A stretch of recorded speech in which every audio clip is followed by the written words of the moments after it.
네, 안녕하세요 여러분. 저희 30분 돼서 수업을 시작을 하겠습니다. 한 주간 잘 지내셨나요? 이렇게 비도 많이 오는데 찾아오시느라 고생이 많으셨습니다. 이번 주는 단편 소설도 읽어와야 됐고 또 글쓰기 과제도 조금 있었어가지고 바쁜 시간을 보내셨을 것 같아요.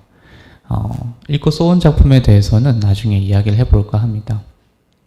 저희 오늘 수업의 시작은 이 뒷담화로 시작을 할까 합니다. 그런데 물론 뒷담화를 한다고 해서 갑자기 구체적인 사람의 이름을 지칭한다거나 그런 건 절대 아니고요. 좀 간략하게 내가 호감이 가는 사람의 유형, 그리고 조금 비호감으로 여기게 되는 사람의 유형에 대해서 이야기를 해볼까 합니다. 여기서 호감이라는 건 어떤 연애 감정이 아니라 인간 대 인간으로서 나는 이런 사람에게 조금 호감이 가더라, 이런 맥락인데요. 한 번씩 가볍게 이야기를 해주시면 좋을 것 같아요. 제가 마이크를 한번 돌려드릴게요.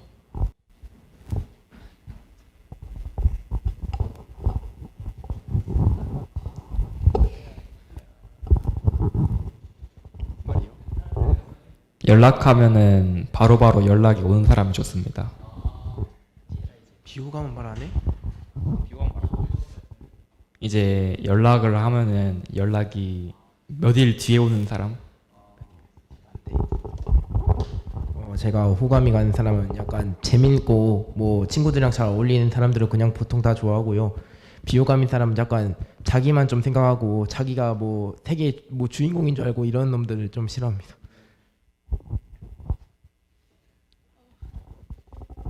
호감 있는 사람은 집착 안 하는 사람이랑 비호감은 공과사 구분 못 하는 사람.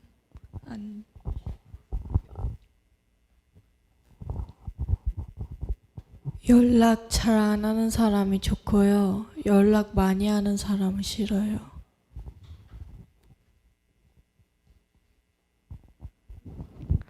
잘 웃는 사람이 좋고요. 규칙 같은 거 안 지키는 사람은 싫습니다.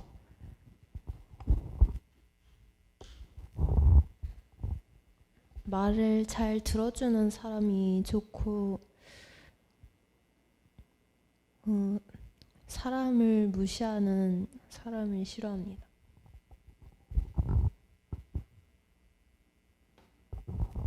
네, 저는 의리가 있는 사람이 좋고요. 약간 비열한 사람이 싫습니다. 저는 제 말 잘 들어주고 재밌는 사람이 좋고요. 막 남 무시하는 사람은 싫어요.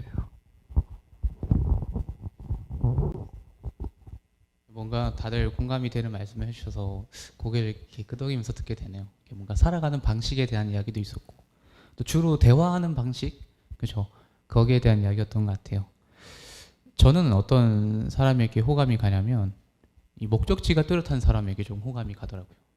근데 이게 목표가 뚜렷한 사람이랑은 조금 차이가 있습니다. 제가 느끼기에 뭔가 목표가 뚜렷한 사람은 그 목표를 달성하기 위해서 가장 효율적이고 빠른 길을 찾아갈 것 같은 인상을 주는데요. 조금 과하게 말하면 뭔가 수단과 방법을 가리지 않을 것 같기도 하고, 근데 목적지가 뚜렷한 사람은 그것보다는 조금 여유로운 인상을 주는 것 같아요.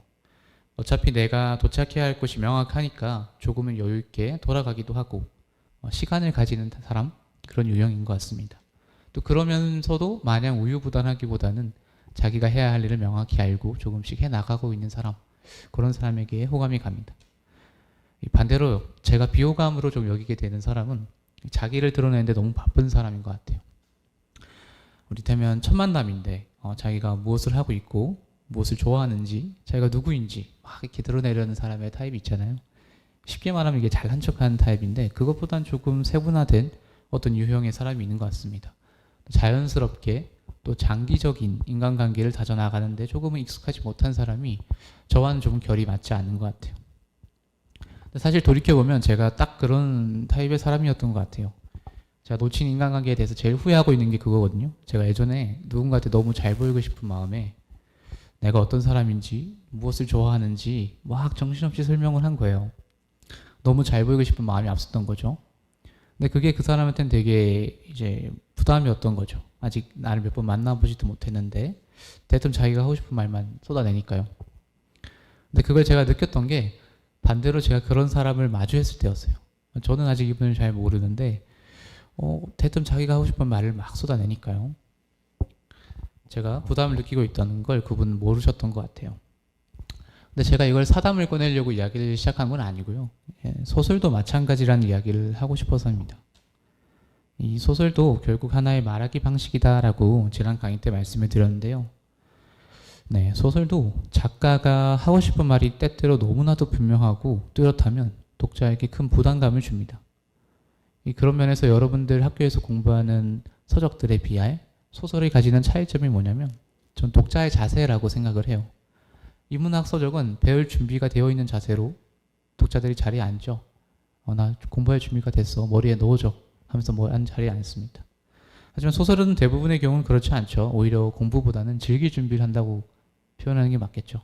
자, 나 즐길 준비가 돼 있어. 여기서 조금 더 적극적인 독자라고 해봐야 당신 이야기를 이제 들을 준비가 됐어. 말해봐. 이 정도입니다. 따라서 작가는 자신의 스토리를 내놓을 때 이 완급 조절을 잘해야 됩니다.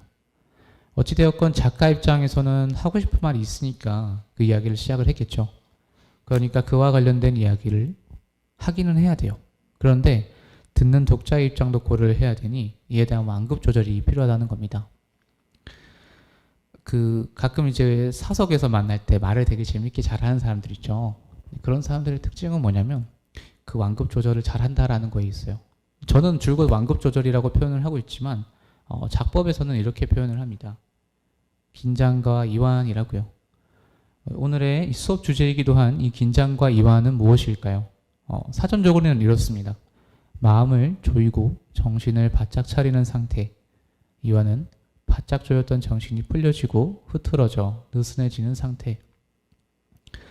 이 스토리에서의 긴장과 이완을 쉽게 이분화하면 긴장은 작가가 하고 싶은 말에 해당합니다.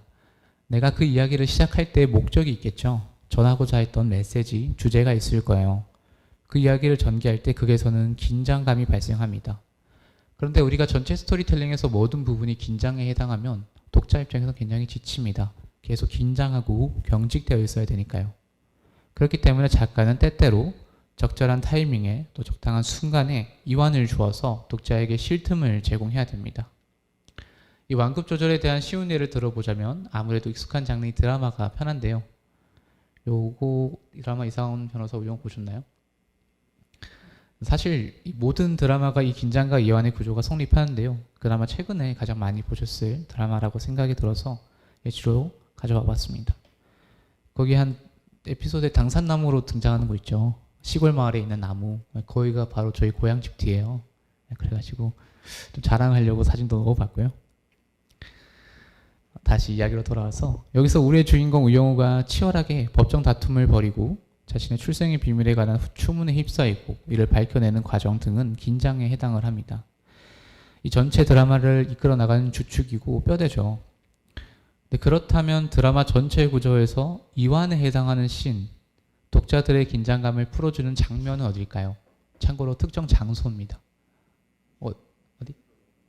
제주도 여행할 때 맞아요. 그 화 자체가 이완이라고 볼 수 있죠. 좋은 지적이에요. 근데 제가 생각하는 장소랑은 조금 달라요. 어디냐면 여기입니다. 그 친구랑 가볍게 대화하기도 하고 그날 있었던 사건들을 회고하고 정리하기도 하고 연애에 관한 이야기도 하고 또 이 남녀 조연들이 소위 꽁냥꽁냥 되는 장면을 연출하기도 하죠. 우영우 드라마의 방영 시간이 1시간이라고 했을 때 상영 시간이 1시간이라고 했을 때 1시간 내내 법정 공방만 다툰다면 이 관객들이 편하게 볼 수 있을까요? 때때로 쉴 틈을 제공해야 된다는 건데요. 그러면서는 이 동그라미는 캐릭터 자체가 이완의 상징이라고 할 수 있죠. 등장할 때 그 시청자들은 좀 편안하게 안심하고 웃게 되는 그런 인물의 역할을 맡고 있습니다. 그 외에도 다른 많은 드라마 예시를 떠올려 봐도 드라마마다 이 긴장과 이완에 맞는 역할을 하는 장소, 인물이 있을 거예요. 즉 시청자들의 경직된 안면 근육을 풀어주는 긴장 이완의 타임이 따로 있다는 거예요. 그래서 혹시 내가 드라마 대본에도 관심이 있다라는 분들은 이 긴장과 이완의 구조를 잘 이해하시면 좋겠습니다. 내 드라마에서는 어느 장소가 혹은 어떤 인물이 긴장을 맡을까, 이완을 맡을까, 이걸 결정하고 나면 스토리를 구성할 때 굉장히 간편해지겠죠. 또 꼭 글을 쓰는 입장이 아니더라도 독자나 시청자의 입장에서도 이 구조를 잘 파악하고 있으면 작가가 이 부분에서는 긴장을 주려고 하는구나, 이 부분에서는 이완을 주려고 하는구나 라는 걸 분석하면서 보는 재미도 있습니다. 그런데요, 그런데 이건 드라마잖아요. 이 소설에서는 긴장과 이완을 별도로 구분해서 쓰기가 어려울 때가 많습니다. 왜냐하면요, 첫째로 장면 전환에 제한이 많습니다. 장면 전환이 드라마처럼 쉽지가 않죠. 드라마는 씬이 바뀌면 잠깐 어두워졌다가 새 씬이 딱 등장해도 어색할 거 없죠. 시청자들은 은연중에 그 그간에서의 약속을 모두 받아들입니다. 시간대가 바뀌었구나, 장소가 바뀌었구나, 가만히 보고만 있어도 그런 정보들을 습득할 수 있어요. 그런데 소설은 내가 쭉 읽다가 갑자기 장소가 바뀌거나 시간이 불친절하게 바뀐다? 이건 때때로 이해가 안 되는 상황을 발생하게 되죠. 둘째로는 절대적으로 시간이 부족하다는 겁니다. 특히 저희가 중점으로 이야기를 하고 있는 이 단편에 대해서는요, 이 분량의 제한이 있다고 말씀을 드렸죠. 그렇게 긴장과 이완을 별도로 구분해서 쓸 수 있는 시간이 많이 없어요. 이 드라마 우영우처럼 매 화마다 그 술집신을 등장시킬 수 없다는 거죠. 왜냐하면 7, 80매 내에 작가가 하고 싶은 말 혹은 해야 할 말만 하기에도 벅찰 수가 있어요. 그래서 제가 제시하고 싶은 소설에서의 이완 방식은 뭐냐면요, 아예 스토리의 전체 틀을 이완으로 만드는 거예요. 이 큰 직사각형이 전체 스토리라고 치면요, 그리고 전체 스토리가 마치 이완에 해당하는 것처럼 꾸미는 거예요. 그 틀 안에 극적인 긴장감을 몰래 심어두는 거죠. 조금 더 디테일하게 말하면 아예 딴소리를 하면서 시작하자라는 겁니다. 작가가 실제로 하고픈 말과는 전혀 상반되는 딴소리를 하면서 시작하자라는 거예요.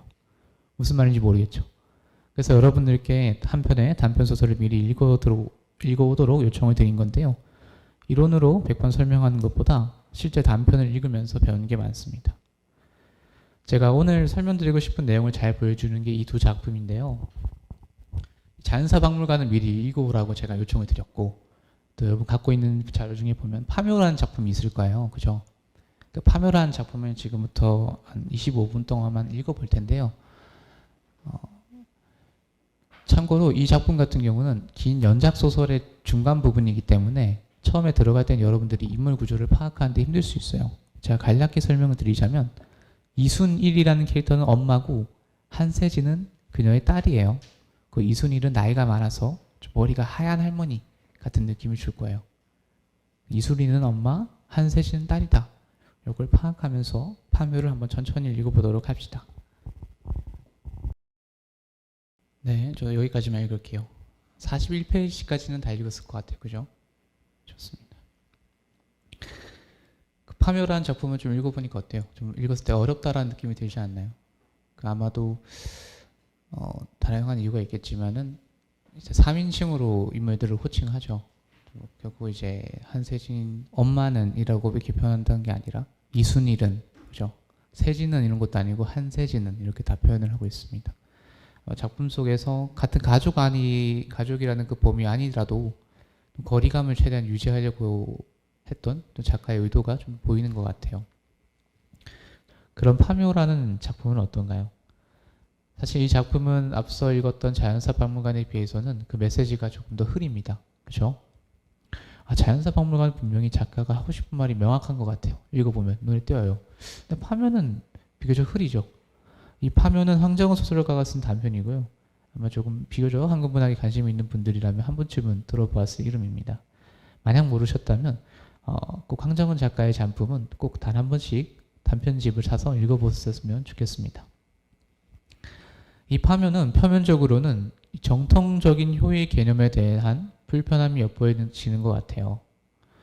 네, 이게 이 소설의 진짜 메시지는 아니라고 봐요.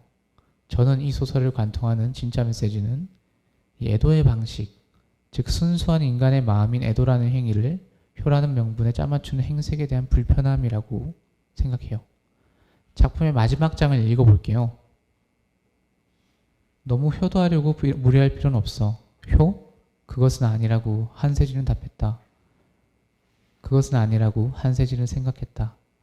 할아버지한테 이제 인사하라고, 마지막으로 인사하라고 권하는 엄마의 웃는 얼굴을 보았다면 누구라도 마음이 아팠을 거라고 언제나 다만 그거였다고. 우리는 살아가면서 다양한 이별을 경험하죠. 또 이별의 종류만큼이나 그 애도의 방식도 다양합니다. 때로는 전혀 예상하지 못한 참사로 소중한 사람을 잃기도 하고요. 그런데 또 한편으로는 우리 사회에는 그 애도의 방식을 폄하하고 평가절하하는 다양한 시도가 있습니다.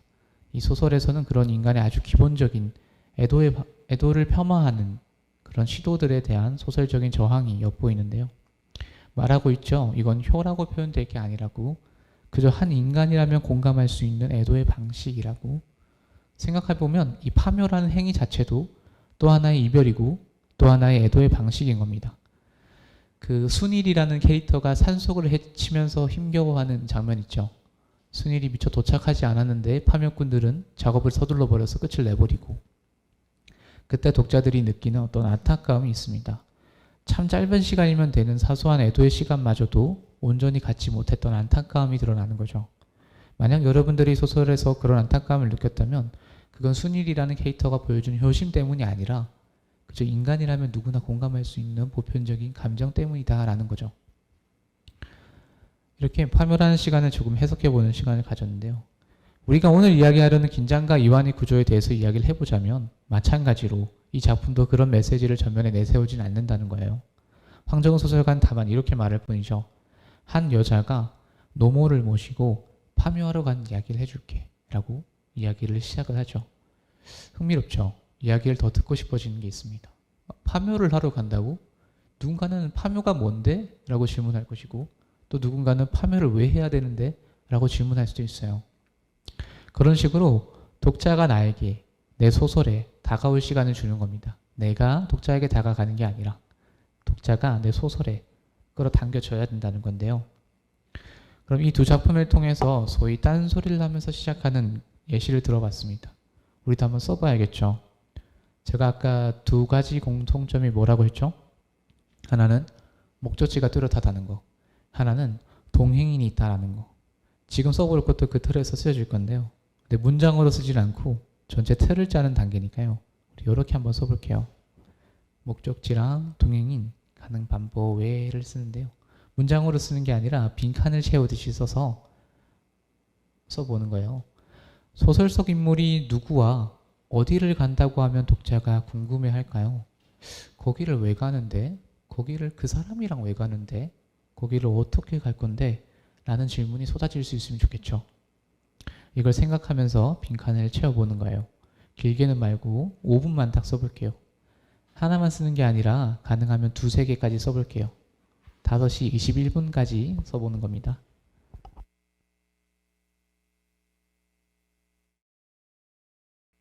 읽어볼게요. 다들 약간 경찰이랑 교도소, 형사 이야기를 많이 쓰셨군요. 자, 보시면은 이런 거 있네요. 목적지에 지하 벙커, 동행인은 나랑 길 가다가 만난 사람, 가는 방법은 친오빠가 남긴 USB에 담긴 지도를 통해, 목적은 아무도 믿지 말라는 오빠의 편지가 USB에 있었고, 편지와 USB가 손에 쥐어져 있었고 오빠는 사라졌다. 되게 미스테리한 상황에서 내가 지하 벙커로 이동하는 분명한 목적을 갖고 있네요. 좋습니다. 다음에 산속 별장에 형사랑 함께 간대요. 자신과 아는 사람 사이인 애가 유일하게 만나는 장소에서 그 아이의 시신이 발견되었다고 합니다. 그래서 또 이것도 마찬가지로 미스테리한 사건을 풀어헤치기 위해서 달려나가는 모습이네요. 목적지가 경찰서고 친구랑 함께 간대요. 경찰차를 타고 친구가 범죄를 저질러서. 그래서 무슨 범죄자인지 이런 것도 디테일하게 사건을 만들어내야겠죠. 또 이런 거 있네요. 목적지는 살인자의 집, 동행인은 경찰과 살인자, 가는 방법은 차를 타고. 왜? 살인자가 경찰과 함께 시체를 숨기려고. 그래서 무슨 내용일까요? 궁금해지게 잘 썼죠. 왜 형사가 같이 살인자랑 가서 시체를 숨기려고 할까? 그것도 의문이죠. 잘 썼습니다.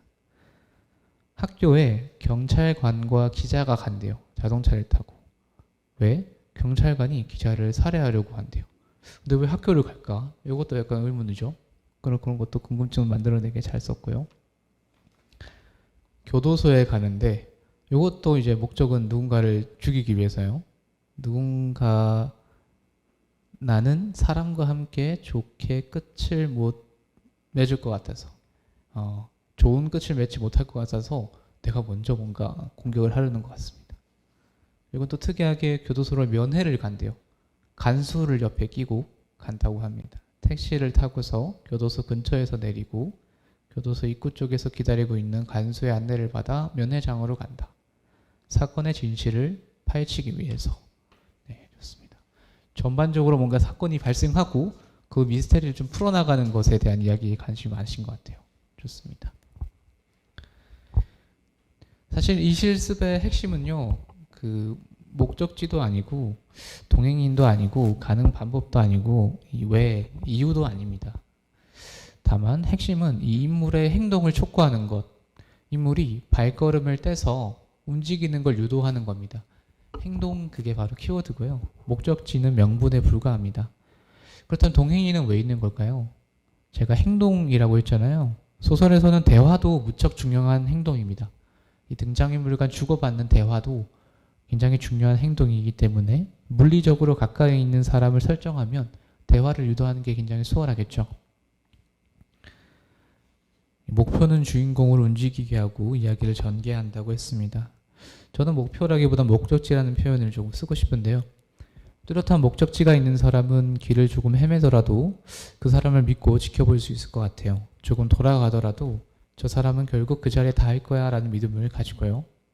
어쩌면 인물들에게 뚜렷한 목적지를 설정을 부여하는 것은 독자들에게 이렇게 말하는 걸 수도 있습니다.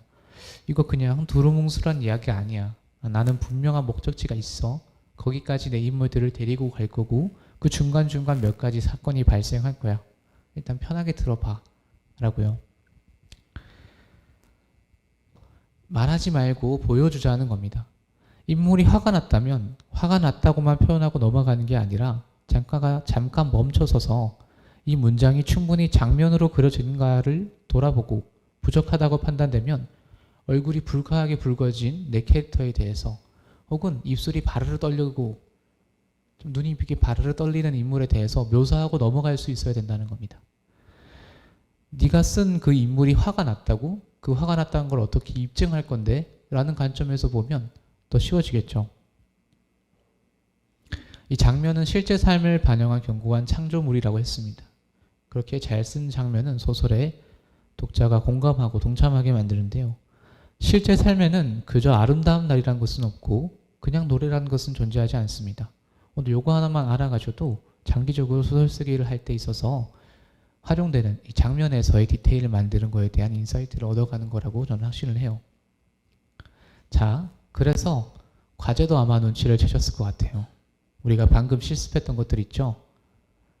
동행자, 목적지, 그 내용을 기반으로 해서 글을 써보는 건데요. 이번에도 마찬가지로 여러분 A4 한 장 분량으로 그렇게 홈페이지에 올려주시면 될 것 같아요. 목적지가 분명하고 동행인이 있는 소설, 그죠? 나중에 이제 피드백을 하면서 더 많은 이야기를 할 텐데 여기서 조금 더 인물들이 많은 대화를 나눴으면 좋겠어요. 대화도 중요한 장면이라고 했습니다. 그러면 오늘까지 주제였던 긴장과 이완 그리고 장면에 대해서 이야기를 해봤습니다. 지금부터는 여러분들 써온 작품에 대해서 짤막하게 이야기를 해보려고 하는데요. 한 주 동안 짧은 글이지만 써보니까 어떠셨나요?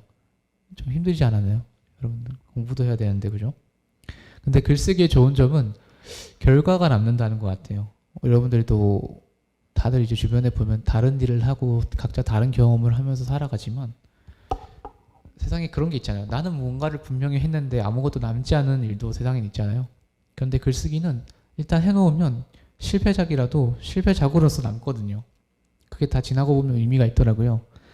여러분들 소설을 쭉 보면서 감상을 말씀드릴 텐데 한번 여러분들도 읽어보셨으니까 한번 상상을 해보세요. 최근에 어떤 뭐 SF 판타지 소설 이런 거 많이 읽으시나요? 저가 여러분 나이 때는 해리포터라는 책이 엄청 유명했거든요. 여러분들도 많이 읽으시나요? 그런 책들 보면은 그 챕터마다 사파가 그려져 있잖아요. 각 장면에 알맞는 그림이 그려져 있단 말이죠. 근데 여러분들이 한번 작가가 아니라 편집자가 됐다고 생각을 해보세요. 작가로부터 원고를 받았어요. 이제 이 사파를 그려 넣어야 되는 거예요. 디자이너한테 부탁을 해서. 그럼 어떤 장면을 사파로 그려주세요라고 부탁을 해야 되는데 어떤 장면일까요? 내 소설에서 딱 한 장면 그림으로 그릴 수 있는 이미지가 있다면 절반은 성공을 한 거예요. 내 글에 그런 장면이 녹아 있는가를 한번 생각을 해보면서 작품을 다시 들여다보면 되겠습니다.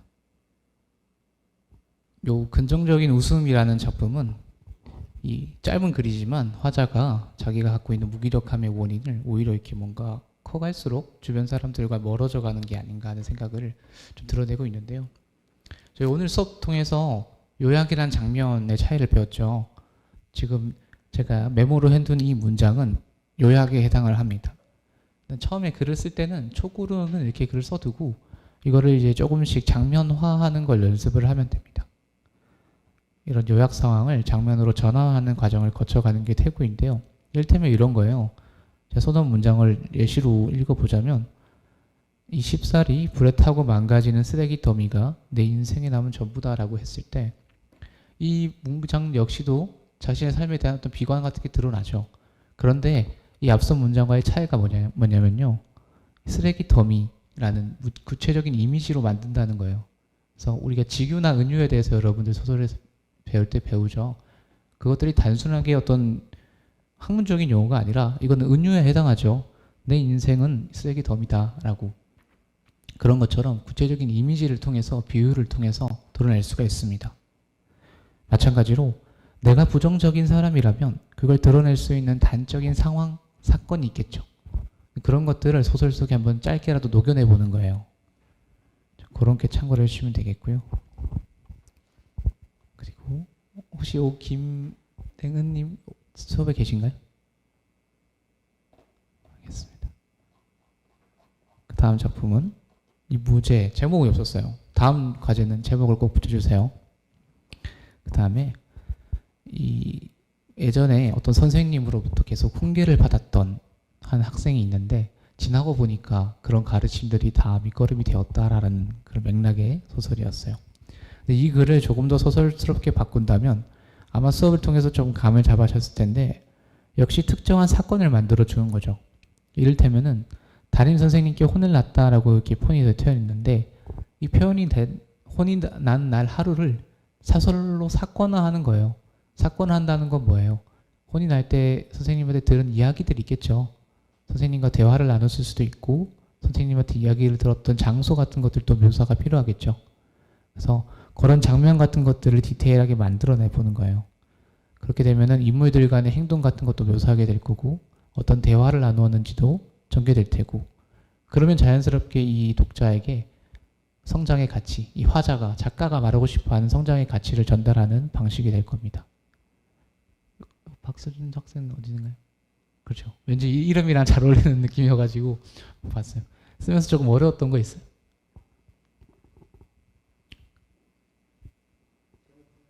제목, 그렇지. 제목을 써야겠죠. 근데 제목이 생각나지 않는 이유도 아까 제가 말씀드렸던 그 맥락이랑 같아요. 아까 제가 이미지를 구체적으로 그릴 수 있어야 된다라고 했는데 선생님께 혼이 나고 있는 특정한 상황 그런 것들을 이미지화하면은 분명히 제목으로 쓸 수 있는 상징적인 요소들도 이렇게 자연스럽게 발현이 될 거예요. 네, 다음 과제도 제가 기대할게요. 잘 써오셨습니다. 그 다음은 회란 이 작품 저자분 혹시 자리에 계신가요? 그렇군요. 이 어머니랑 이별을 하게 된 화자가 있어요. 또 차분하게 몇 가지 장면을 만들어주는 게 좋았던 것 같아요. 이렇게 방 안에서 휴대폰 전화가 울려 퍼지고 있는 상황, 남자가 짧은 한숨을 내쉰 후 입구로 다가가 휴대전화를 집어들었다. 이런 문장들은 행동이죠. 행동은 장면을 만들어낸다고 했어요. 그래서 그것들이 소설의 디테일을 잡아주는 게 크게 도움이 되는 것 같아요. 근데 중간에 여기 인칭이 변화하는 거 아세요? 본인 작가분 아시나요? 여기 나는이라고 되거든요. 3인칭에서. 요거는 약간 의도가 있었던 건지 아니면은 작가의 실수였나요? 쓰다 보니까. 그래서 웬만하면은 다른 소설도 읽어보셔서 아시겠지만은 인칭이 잘 변하는 경우는 잘 없어요. 아예 뭔가 소설의 구성이 그렇게 되는 게 아니라면. 그죠? 뭔가 영혼이 딴 데 들어갔다든가, 그죠? 그런 맥락이 아니라면 인칭이 크게 변하지는 않습니다. 그래서 이런 것도 인칭을 한번 통일해 주는 것도 좋을 것 같아요.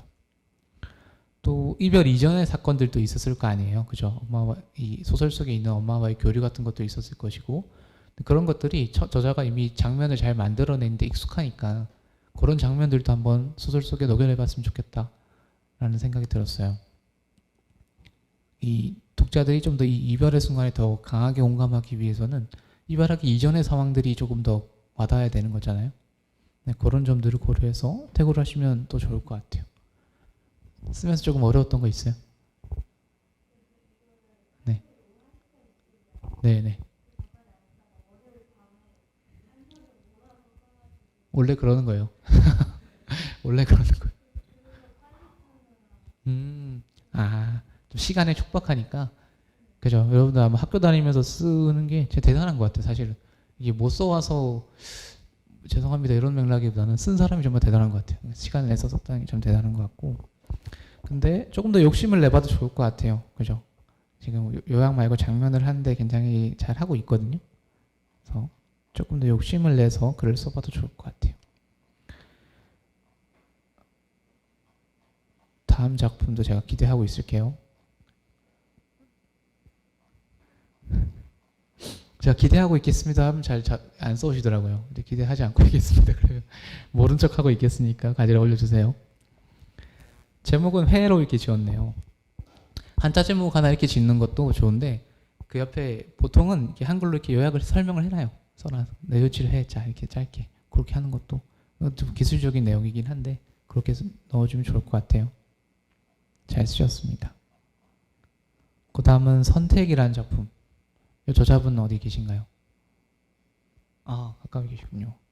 요거는 저자가 하자가 학원으로 고민을 하던 상황에서 용기 있게 자신의 의견을 냈습니다. 내용적으로 보자면은 그 결과 이전의 과정을 좀 드러내주면 좋겠다. 왜냐면은 화자가 어려운 결단을 내린 상태잖아요. 감정적으로 보면 학원을 그만두겠다라고 말을 해야겠다라고. 그러면 그 이전의 상황 같은 것들을 조금 더 드러내주면 좋지 않았을까. 학원을 다니게 된 배경이라든지 그런 것들을 조금 더 포함을 시켰으면 좋겠다. 그리고 좋았던 거는 이 학원으로 향하고 있거나 집 앞에서 망설이고 있구나 이런 이미지들이 그려져서 좋았던 것 같아요. 제가 만약에 거기 표지를 그린다면 집 앞에서 망설이고 있는 어떤 한 남자의 그런 것들 이미지를 그릴 수 있을 것 같아서 좋았던 것 같아요. 지금은 문단을 이렇게 다 붙여놨잖아요. 근데 저라면은 문단을 한 군데 정도 띄울 것 같아요. 여기 정도. 왜냐면 막막했다는 정서고 문 앞에서 깊은 숨을 들이켜오는 행동이잖아요. 이미지잖아요. 이런 것들을 여기서 끊으면은 장면이 딱 전환이 되면서 훨씬 더 소설이 독자가 읽기도 편하고 장면이 지금 이 시점에서 바뀌었구나라는 것을 좀 설득력 있게 할 수 있을 것 같아요. 그래서 지금 여러분들 아마도 아직은 요약과 장면에 대해서 차이를 잘 모르는 상태에서 글을 썼다 보니까 대체로 요약으로 쓰게 됐던 것 같아요. 그 다음 작품을 쓰실 때는 장면을 어떻게 만들어 보자라는 것을 좀 고려를 하시면서 대화 같은 것도 만들어 보고 인물이랑 대화를 좀 주도 있게 길게 이뤄나갔으면 좋겠어요. 분량이 좀 길어져도 괜찮습니다. 그래서 그렇게 한번 다음 작품을 써보시면 되겠습니다. 잠시만요. 그러면은 오늘 강의를 이렇게 마치면 될 것 같아요. 이게 시간이 아무리 많아도 내가 따로 글쓰기 시간을 내지 않으면 글이 진행이 되지가 않습니다. 집에서 쓰기 힘들면 약간 도서관 같은 데서 잠깐 시간을 내봐도 괜찮고요. 이 작가라는 게 사실 별거 아닌 것 같아요. 온전히 글쓰기만을 위해서 시간을 낼 수 있으면 그게 바로 작가인 것 같습니다. 하루 한 10분씩이라도 작가가 되는 시간을 가져보셨으면 좋겠고 질문 있으시면 언제든지 제 연락처 있잖아요. 문자도 괜찮고 전화도 괜찮습니다. 저는 여러분들과 달리 학교를 다니지 않기 때문에 언제든지 전화를 받을 수 있습니다. 네, 편하게 연락을 하시면 어려운 게 있다 혹은 뭐 작품 추천을 받고 싶다 이런 게 있으면 편하게 문자를 해주시면 제가 답을 해드릴게요. 그러면 비 오는데 오늘 와주셔서 고맙고요. 다음 주에 뵙도록 하겠습니다. 수고 많으셨습니다.